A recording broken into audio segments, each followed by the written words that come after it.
नमस्कार दोस्तों, जैसा कि मालूम है आपको कि जीके जीएस के कंपटीशन में कुछ क्वेश्चन हम डालते हैं। आज हम फिर आपके सामने उपस्थित हैं। जैसा कि पहला क्वेश्चन है, लद्दाख के उपराज्यपाल कौन है? लद्दाख के उपराज्यपाल कौन है? जिसका आंसर है आर के माथुर। और दूसरा क्वेश्चन है, विश्व टीचर डे कब मनाया जाता है? देखिए, international teacher day, national teacher day तो आपको मालूम होगा, लेकिन इंटरनेशनल टीचर्स डे कब मनाया जाता है? ये जिसका आंसर है 5 अक्टूबर को मनाया जाता है। क्वेश्चन नंबर तीसरा है, यूनेस्को की स्थापना कब हुई थी? यूनेस्को की स्थापना कब हुई थी? तो यूनेस्को की स्थापना 1945 में हुई थी, जिसका मुख्यालय पेरिस में है और जिसके हेड हैं एंड्रयू एजेले। क्वेश्चन नंबर चौथा है कि विश्व मधुमेह दिवस कब मनाया जाता है? विश्व मधुमेह दिवस कब मनाया जाता है? तो ये 14 नवंबर को मनाया जाता है। क्वेश्चन नंबर 5वां है, बाउल किस राज्य का प्रमुख लोक नृत्य है? क्वेश्चन नंबर फिर से सुनिएगा, बाउल किस राज्य का प्रमुख लोक नृत्य है? जिसका आंसर है पश्चिम बंगाल का।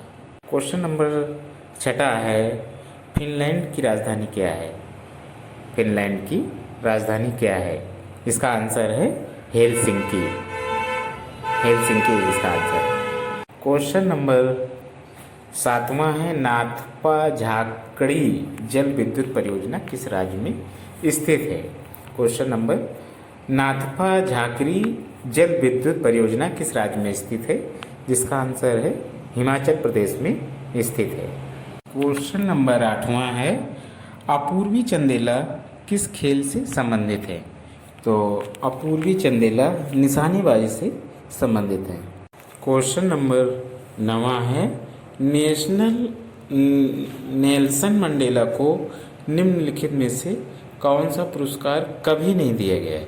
नेल्सन मंडेला को निम्नलिखित में से कौन सा पुरस्कार कभी नहीं दिया गया है? तो जिसका आंसर है संयुक्त राष्ट्र शांति पदक नेल्सन मंडेला को कभी नहीं दिया गया है। क्वेश्चन नंबर 10वां है, कोमोरोस की मुद्रा क्या है? कोमोरोस की मुद्रा क्या है? जिसका आंसर है कोमोरियन फ्रैंक। इसकी मुद्रा है कोमोरियन फ्रैंक। क्वेश्चन नंबर 11 है,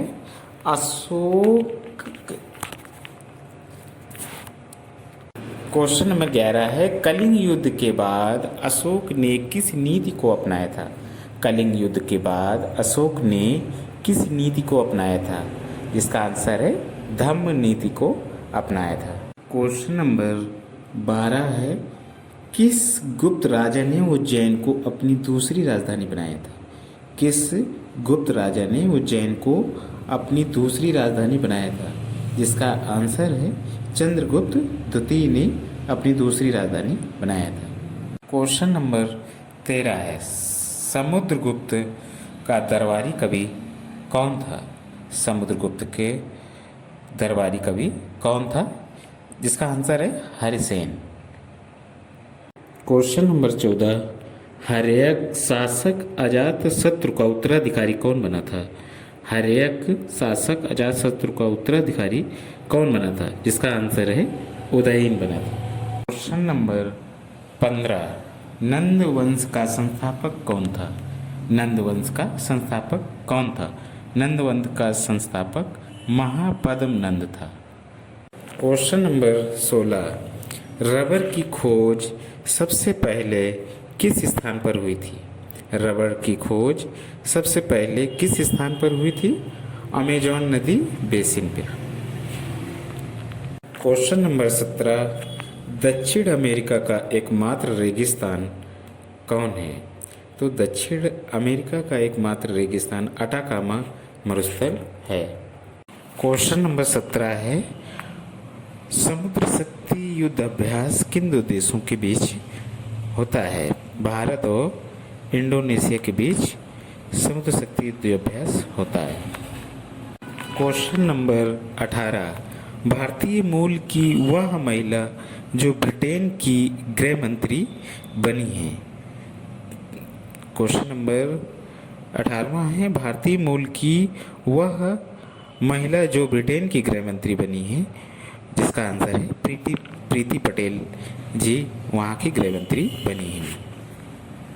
क्वेश्चन नंबर 19, COP 25 यानी COP COP 25 सम्मेलन का आयोजन दिसंबर 2019 में किस देश में किया गया है? तो इसका आंसर है स्पेन में किया गया था।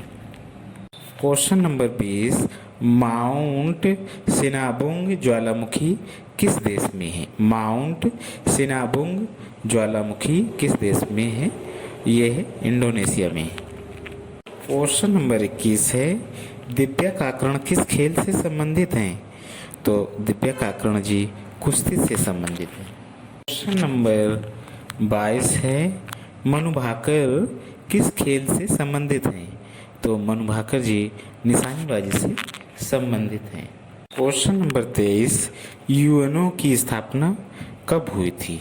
तो यूएनओ की स्थापना 24 अक्टूबर 1945 में हुई थी।